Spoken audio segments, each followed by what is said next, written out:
Ici commence la première séance de lecture des aventures de Conan le Barbare, avec pour commencer La chose dans la crypte, la première chronologiquement dans l'ordre. C'est parti. Le plus célèbre héros de l'époque ibérienne n'était pas un Iborien, mais un barbare, Conan le Cimmérien, dont le nom est au centre de cycles entiers de légendes. Sur les antiques civilisations de l'âge révolu des Iboriens et des Atlantes, seuls nous sont parvenus quelques récits fragmentaires à demi légendaires. L'un d'eux, des chroniques Némèdes, nous fournit la plupart des détails connus sur la carrière de Conan. La partie le concernant commence ainsi. Sache, ô prince, qu'entre l'engloutissement par l'océan de l'Atlantide et des cités étincelantes et l'ascension des fils d'Arias, il fut un âge de rêve, où des royaumes resplendissants s'étalaient de par le monde comme des manteaux bleus sous les étoiles. La Némédia, l'Ophir, la Brithunia, l'Hyperboréa, la Zamora, avec ses femmes aux noires chevelures et ses tours hantées de mystères, la Zingara et sa chevalerie, le Koth, contigu aux terres pastorales du Shem, la Stygia et ses tombeaux peuplés d'ombre, l'Hyrcania et ses arnois d'acier, de soie et d'or. Mais le plus fier royaume du monde était l'Aquilonia, perle de l'Occident fabuleux. Dans ces contrées vint Conan le Cimmérien, cheveux noirs, œils sombres, épée au poing, voleur, brigand, assassin, avec ses peines immenses et ses folies démesurées, qui piétina de ses sandales les trônes somptueux de la terre. Dans les veines de Conan coulait le sang de l'antique Atlantide, avalé par les mers 8000 ans plus tôt avant sa naissance. Son clan revendiquait une région du nord-ouest de la Cimméria. Son grand-père, membre d'une tribu méridionale, avait fui son peuple à la suite d'une vendetta, et après avoir longtemps erré, avait cherché asile dans le nord. Conan vit le jour sur un champ de bataille, au cours d'un combat entre sa tribu et une horde d'assaillants vanir. Il n'est fait mention nulle part du jour où le jeune Cimmérien aperçut pour la première fois le monde civilisé, mais le bruit de son adresse au combat circulait déjà dans son clan avant qu'il n'eusse vu 15 hivers. Cette année-là, les membres des diverses tribus cimmériennes oublièrent leurs querelles intestines pour unir leurs efforts contre les Gunders qui avaient envahi la frontière aquilonienne, bâti le poste frontière de Vénarium, et entrepris de coloniser les marches méridionales de la Cimméria. Conan fit partie de la horde hurlante et sanguinaire qui, dévalant des collines septentrionales, fondit sur le barrage avec sabres et torches et repoussa les Aquiloniens à l'intérieur de leurs frontières. À l'époque du sac de Vénarium, Conan, loin d'avoir achevé sa croissance, était un grand gaillard de 6 pieds et 180 livres. Il avait la vivacité et la ruse du bûcheron, la poigne de fer du montagnard, le physique herculéen de son père forgeron, et maniait en connaisseur le couteau, la hache et l'épée. Après le pillage de l'avant-poste aquilonien, Conan retourne passer quelque temps dans sa tribu. Tiraillé par les besoins contradictoires de son adolescence, de sa tradition et de son époque, il se livre pendant quelques mois, en compagnie d'une bande d'Aesir, à des incursions infructueuses contre les Vanir et les Hyperboréens. À l'issue de cette dernière campagne, le jeune Cimmérien, âgé de 16 ans, se retrouve dans les fers. Il ne restera cependant pas longtemps prisonnier. Depuis 2 jours, les loups suivaient sa trace à travers la forêt, et voici qu'il gagnait à nouveau du terrain. Tournant la tête, le jeune garçon aperçut leur grosse forme velue, d'un grès sombre, qui bondissait parmi les troncs noirs. Leurs yeux luisaient comme des braises rouges dans les ténèbres environnantes. Il savait que, cette fois, il ne pourrait pas les repousser comme il l'avait fait auparavant. Il ne pouvait pas voir bien loin, car des millions de sapins noirs se dressaient autour de lui, tels les soldats muets de quelques armées ensorcelées. La neige s'accrochait encore en plaques blanches et indistinctes au versant septentrional des collines, mais le ruissellement sonore de la neige et de la glace en fusion présageait la venue du printemps. Même en plein été, c'était un univers sombre, silencieux, inquiétant, et en cette heure où la clarté diffuse de la nuit s'estompait à l'approche de l'aube, il semblait plus lugubre que jamais. Sans ralentir son allure, l'adolescent gravit la colline boisée, poursuivant sa course ininterrompue depuis que, 2 jours auparavant, il s'était évadé d'une réserve d'esclaves hyperboréennes. Bien qu'il fût un cimmérien de pure souche, il avait, en compagnie d'une bande de voleurs d'Aesir, participé à plusieurs incursions en territoire hyperboréen. Les farouches guerriers blonds de cette sinistre terre avaient tendu une embuscade au groupe de pillards, et pour la première fois de sa vie, le jeune Conan avait goûté de l'amertume des fers et du fouet, attribut habituel de l'esclavage. Mais sa servitude ne devait pas durer longtemps. Travaillant la nuit, quand les autres dormaient, il s'employa à user l'un des maillons de sa chaîne, qui finit par se rompre. Puis, profitant d'un violent orage, il s'évada. Faisant tourner un tronçon de sa lourde chaîne brisée, il terrassa son surveillant ainsi qu'un soldat qui voulait lui barrer la route, et disparut sous la pluie battante. L'averse qui marquait sa fuite brouillait aussi sa piste pour les chiens de ses poursuivants. Bien que libre pour l'instant, le jeune homme se trouvait séparé de sa Cimmérie natale par une demi-largeur de royaume ennemi. Il s'enfuit donc vers le sud, et pénétra dans la région sauvage et montagneuse qui séparait les marches méridionales de l'Hyperboréa des plaines fertiles de la Brithunia et des steppes turaniennes. Quelque part vers le sud, lui avait-on dit, s'étendait le fabuleux royaume de Zamora, avec ses femmes aux noires chevelures, ses tours hantées de mystères et ses cités célèbres. Shadizar, la capitale, surnommée la cité du vice, Arenyoun, la ville des voleurs, et Yesod, celle du dieu araignée. L'année précédente, Conan avait goûté pour la première fois aux fastes du monde civilisé. Membre d'une horde de cimériens sanguinaires, il avait participé à l'assaut, puis au sac, de l'avant-poste aquilonien de Vénarium. Cet avant-goût de luxe avait aiguisé son appétit. Il n'avait pas d'ambition précise, ni de programme d'action défini, mais seulement de vagues rêves d'aventure éperdus dans les régions prospères du Sud. Des images d'or et de pierreries rutelantes. Des quantités inépuisables de nourriture et de boissons, de chaudes étreintes aux bras de femmes nobles et superbes, soucieuses de récompenser ses hauts faits, traversaient son jeune et naïf esprit. Dans le sud, songeait-il, sa taille et sa force imposante devraient lui apporter sans peine fortune et renommée. Parmi les chétifs habitants des villes, il prit donc la route du sud et de son destin, sans autre bagage qu'une tunique élimée et dépenaillée et un tronçon de chêne. C'est alors que les loups avaient flairé sa piste. En temps ordinaire, un homme énergique n'avait pas grand-chose à redouter des loups. Mais on était à la fin de l'hiver et les bêtes éperdues, affamées à l'issue d'une mauvaise saison, étaient prêtes à risquer n'importe quoi. La première fois que les loups gris étaient parvenus à le rattraper, Conan avait brandi sa chaîne avec une telle fureur qu'il en avait mis deux hors combat, l'un le dos brisé, hurlant et se tordant de douleur, l'autre gisant un peu plus loin, le crâne fracassé, dans la neige fondante éclaboussée de sang vermeil. La horde famélique s'était éloignée furtivement de cet adolescent à l'œil farouche et de sa terrible chaîne tourbillonnante, pour se repaître de leurs frères morts, tandis que le jeune Conan s'enfuyait à nouveau vers le sud. Mais il ne devait pas tarder à retrouver sa trace. La veille, à la tombée de la nuit, il l'avait rejoint sur une rivière gelée aux frontières de la Brithuanie. Comme il les affrontait sur la glace glissante, balançant la chaîne ensanglantée comme un fléau, le plus téméraire des loups avait saisi les anneaux de fer entre ses funestes mâchoires, arrachant la chaîne de son étreinte engourdie. Au même instant, la glace en fusion qui les supportait s'était rompue sous le choc furieux du combat et les assauts forcenés de la horde. Conan se retrouva plongé dans les flots glacés qui s'engouffraient dans sa gorge et ses narines.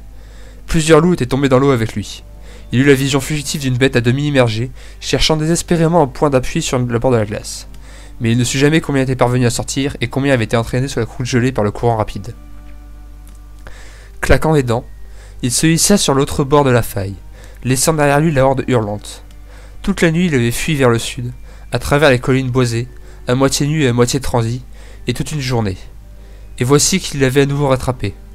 L'air froid de la montagne brûlait ses poumons épuisés, et à chaque instant il lui semblait respirer l'haleine de quelque fournaise infernale. Devenu insensible, ses jambes de plomb se mouvaient comme des pistons. À chaque pas, ses sandales s'enfonçaient dans la terre détrempée, puis s'en dégageaient avec un bruit mouillé.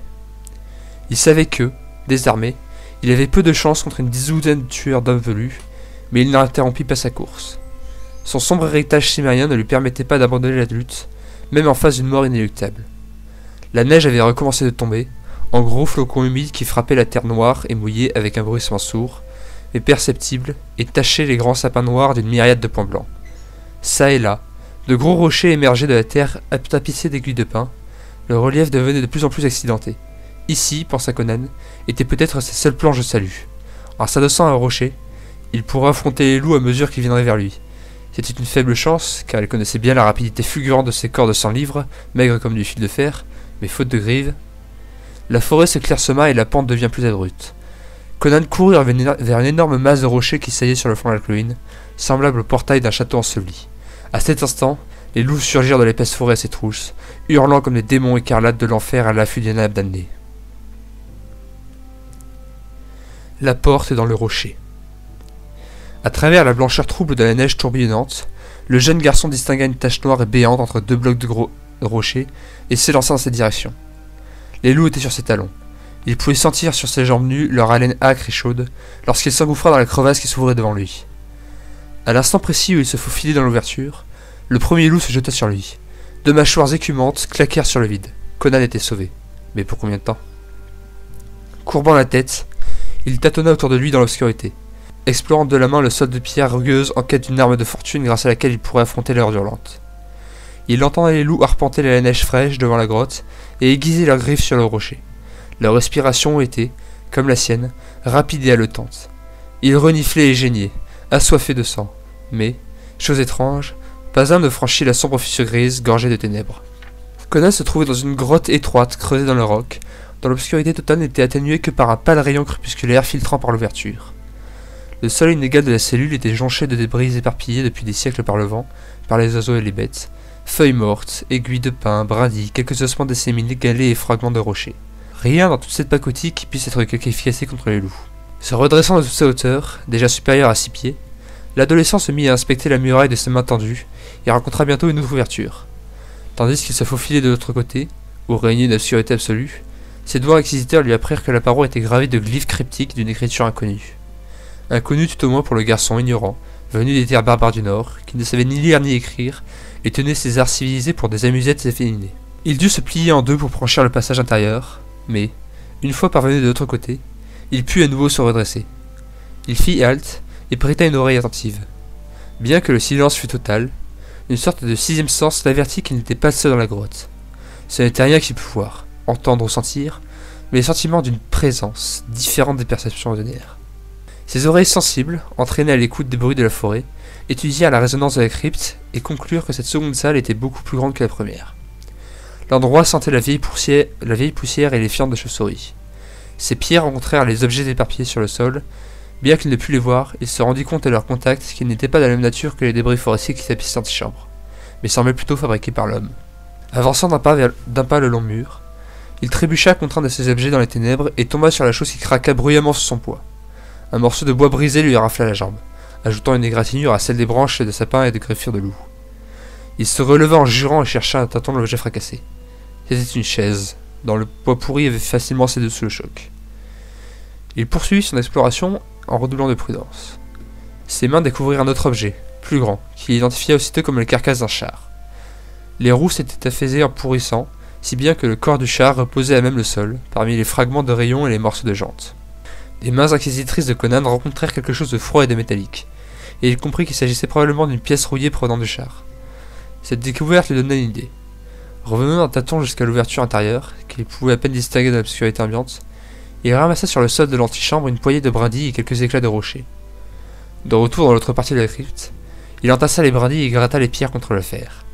Après plusieurs essais infructueux, il finit par trouver un caillou qui, frotté contre le métal, émettait une gerbe de vives étincelles. Il eut bientôt allumé un petit feu fumeux, qu'il alimenta avec les débris de la chaise et les fragments de roues du char.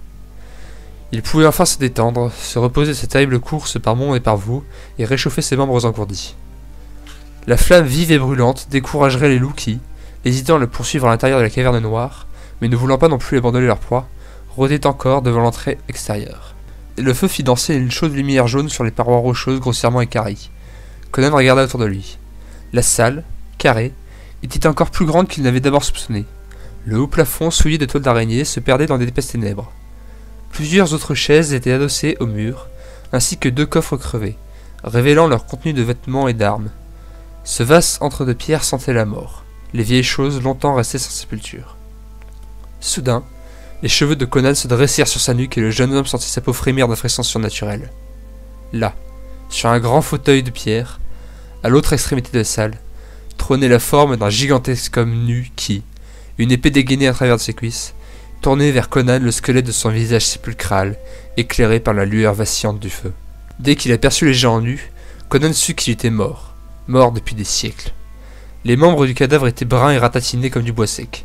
La chair de son énorme torse, racorni, rétréci, fendillé, pendait maintenant en lambeaux sur les côtes dénudées. Cette certitude ne suffit cependant pas à apaiser le brusque frisson de terreur qui parcourut le jeune homme. Ce dernier faisait preuve au combat d'un courage extraordinaire pour son âge, bravant sans hésiter hommes et bêtes sauvages, ne craignant ni la douleur, ni la mort, ni l'ennemi. Mais c'était un barbare, venu des collines septentrionales de la Cimméria rétrograde. Et comme tous les barbares, il redoutait les mystères surnaturels de la tombe, les démons terrifiants et les monstres errants de la nuit et du chaos, dont les hommes primitifs peuplent les ténèbres d'Ud à leur feu de camp. Conan eût encore préféré affronter les loups affamés, plutôt que de demeurer en cet endroit, sous le regard de cette chose morte assise sur son trône de rocher, dont la clarté tremblotante animait le visage écharné, allumant deux yeux sombres au fond de ses orbites creuses. La chose sur le trône. Bien qu'il sentît son sang se figer dans ses veines et ses cheveux se hérisser sur sa nuque, le jeune garçon se ressaisit avec fermeté. Maudissant ses frayeurs nocturnes, il traversa le caveau à pas rapides pour examiner le plus près cet être mort depuis des siècles. Le trône était un bloc de pierre noire et luisante, d'un pied de haut, grossièrement creusé en forme de siège. L'homme nu avait dû être surpris par la mort alors qu'il s'y trouvait assis, à moins que l'on ne l'eût placé là plus tard. La moisissure avait depuis longtemps eu raison des vêtements qu'il avait pu porter. À ses pieds sur le sol étaient éparpillés des agrafes de bronze et de lambeaux de cuir. Un collier de pépites d'or informe pendait à son cou. Des pierres brutes, enchâssées dans des bacs d'or, miroitaient sur ses mains griffues, qui serraient encore les attributs du trône. Un aume de bronze orné de 2 cornes, maintenant enduit de vert de gris, couronnait le crâne et l'atroce visage brun et décharné. Avec un courage inouï, Conan força son regard à se poser sur la face mangée par le temps. Les yeux, qui s'étaient enfoncés, n'étaient plus que 2 gouffres noirs. La peau s'était retroussée sur les lèvres, découvrant des crocs jaunes figés dans un rectus sinistre. Qui avait été cet être mort? Un guerrier des anciens temps? Quelque grand chef, redouté de son vivant et trônant encore dans sa mort? Personne n'eût pu le dire. 100 peuples avaient parcouru et gouverné ces zones frontières montagneuses depuis que l'Atlantide avait sombré sous les vagues d'émeraude de l'océan occidental, 8000 ans auparavant. À en juger par le haume encorné, le cadavre avait peut-être été l'un des chefs des barbares venus de l'Asie, ou le roi primitif de quelques tribus iboriennes oubliées, perdu depuis longtemps aux ombres du temps et enfoui sous la poussière des âges. Le regard de Conan tomba alors sur la grande épée qui reposait sur les cuisses osseuses du cadavre. C'était une arme formidable, un glaive dont la lame, qui dépassait largement 1 mètre de longueur, était en fer bleui, et non en cuivre ou en bronze ainsi qu'on aurait pu s'y attendre étant donné son grand âge. C'était peut-être une des premières armes de fer jamais portées par main humaine. Les légendes du peuple de Conan narraient les temps où les hommes taillaient et frappaient encore du bronze rouge. Le fer n'était pas encore inventé. Cette épée devait avoir connu bien des batailles dans son obscur passé. Sa large lame, encore affilée, était cependant entaillée en mains endroits, vestige de coups sonnants portés, au fort de la mêlée, à d'autres lames de glaive ou de hache. Bien que salie par l'âge et tachée de rouille, cette arme était encore redoutable. Le cœur de cet adolescent, né au combat, battait à se rompre. Son sang guerrier bouillonnait dans ses veines. Chrome! Quelle épée! Avec une arme comme celle-là, il pourrait sans doute défendre sa peau contre les loups affamés qui, tournant et geignant, l'attendaient dehors. Tendant vers la poignée de l'épée une main impatiente, il ne vit pas la lueur d'avertissement qui frémit au fond des sombres orbites de l'ancien guerrier. Conan soupesait le glaive antique, qui semblait aussi lourd que du plomb. Peut-être avait-il été porté par quelque roi fabuleux de jadis, un demi-dieu légendaire tel que Kull d'Atlantide, roi de Valusia avant l'engloutissement de l'Atlantide par la mer agitée. Le jeune homme brandit l'épée et sentit ses muscles se gonfler de puissance et son cœur palpiter avec l'orgueil de la possession. Dieu, quelle larme! Avec une lame comme celle-là, il n'était plus de destinée trop ambitieuse pour un guerrier.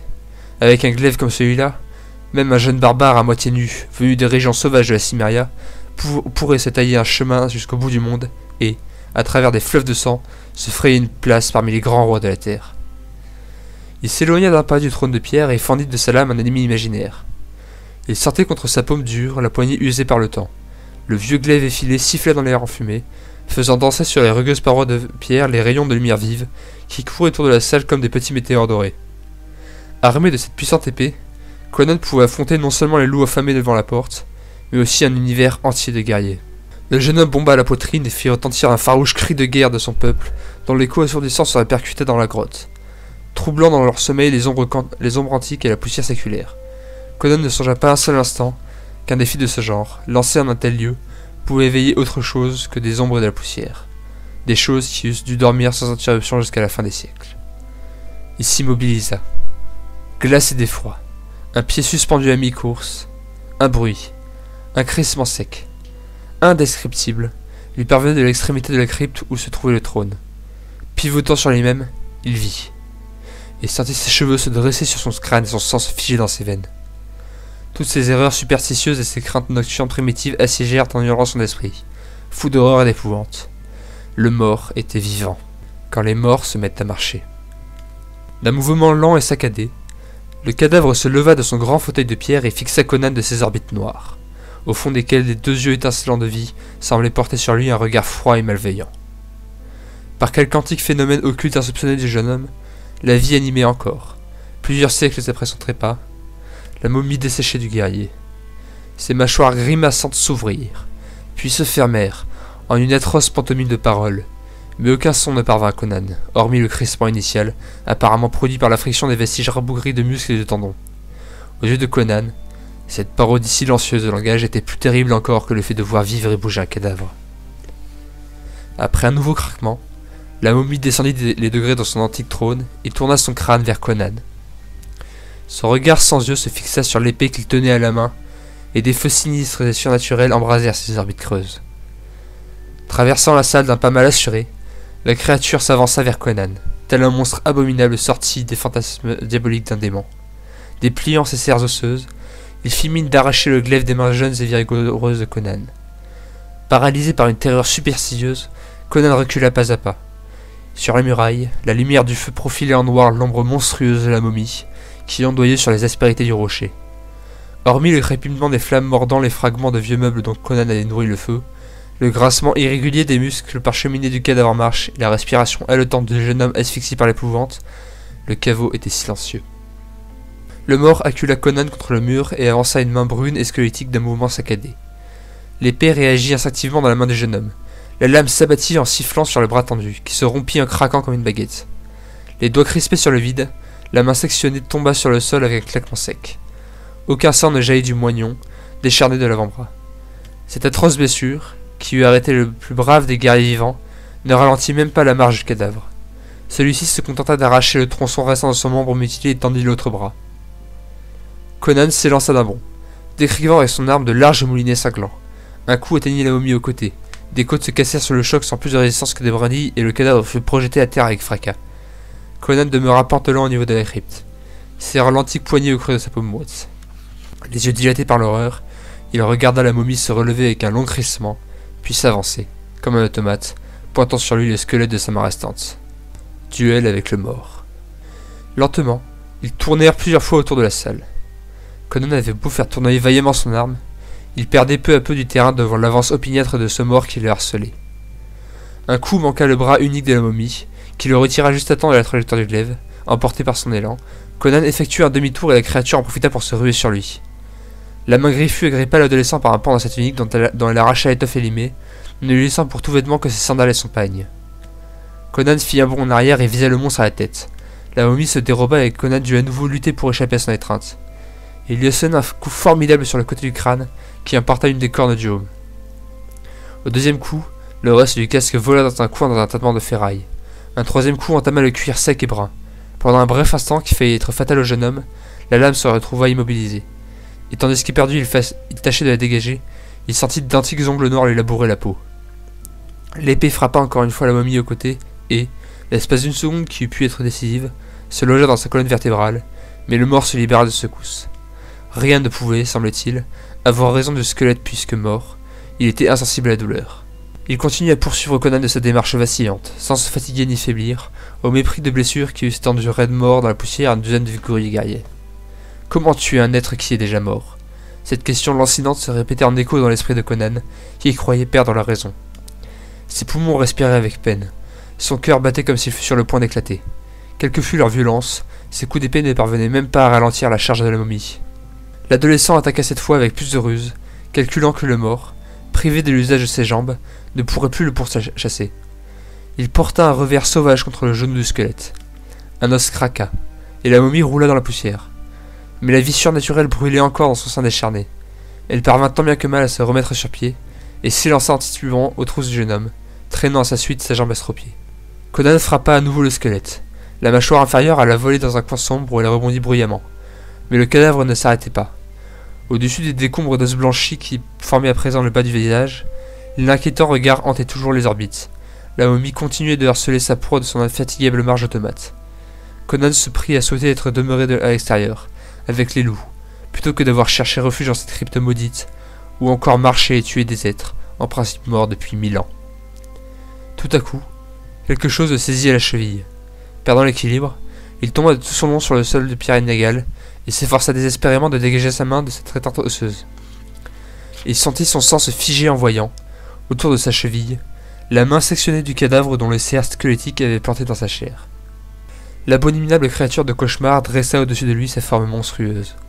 Le visage échiqueté du cadavre le toisa d'un air narquois, et une main griffue se précipita vers sa gorge. Conan réagit instinctivement. Rassemblant toute son énergie, il lança ses 2 pieds contre le ventre ratatiné du mort. Projeté en l'air, la momie alla s'écraser bruyamment derrière lui, au beau milieu du feu. Conan arracha de sa cheville la main mutilée qui s'y agrippait encore. Puis, roulant sur lui-même, il envoya le membre rejoindre dans le feu le reste du squelette. Il s'arrêta, ramassa son glaive et, faisant volte-face, constata que la bataille était terminée. Desséchée par la procession des siècles innombrables, la momie flambait comme un feu de brousse. La vie surnaturelle qui l'habitait eut un dernier sursaut, tandis que, sautant de membre en membre, les flammes légères s'écartaient rabougries. Le squelette, transformé en torche vive, essaya de se redresser. Il était presque parvenu à se traîner hors du feu lorsque, sa jambe surprise, se sépara de son corps. La momie s'affaissa et ne fut bientôt plus qu'une gerbe de flammes grondantes. Un membre embrasé se détacha avec un craquement. Le crâne roula dans les braises. Il ne resta bientôt plus du cadavre que quelques morceaux incandescents d'ossements calcinés. Le glaive de Conan. Vidé, fourbu, Conan poussa un long soupir de soulagement et respira profondément. Il essuya la sueur froide dont la terreur avait inondé son visage et passa ses mains sur la satination noire. La momie du guerrier était enfin vraiment morte et la grande épée lui appartenait. Il la soupesa à nouveau, savourant son poids et sa puissance. Il songea un instant à passer la nuit dans le caveau. Il était brisé de fatigue. Dehors, les loups et le froid le guettaient pour l'achever, et même son sens aigu de l'orientation, acquis dans la steppe sauvage, ne lui serait d'aucun secours par cette nuit sans étoiles en pays inconnu. Mais il se ravisa soudain. À l'acre relent de la poussière des âges s'ajoutait maintenant, dans la crypte enfumée, l'odeur de la chair calcinée d'un cadavre séculaire. Une odeur étrange, méphitique, différente de toutes celles jamais détectées par ses narines exercées. Le trône vide semblait le narguer. Le sentiment d'une présence, qui s'était emparée de lui lorsqu'il avait franchi le seuil de cette seconde salle, persistait dans son esprit. À l'idée de dormir dans ce caveau hanté, ses cheveux se dressèrent sur sa tête et sa peau se couvrit de chair de poule. En outre, muni de sa nouvelle paix, il était plein de confiance. Bombant le torse, il fit siffler la lame au-dessus de sa tête. Quelques instants plus tard, il sortit de la grotte. Drapé dans un vieux manteau de fourrure déniché dans l'un des coffres, une torche dans une main et son épée dans l'autre. Les loups avaient disparu. Levant les yeux, Conan vit que le ciel se dégageait. Il étudia les étoiles qui scintillaient entre les nuages, et se remit en marche vers le sud.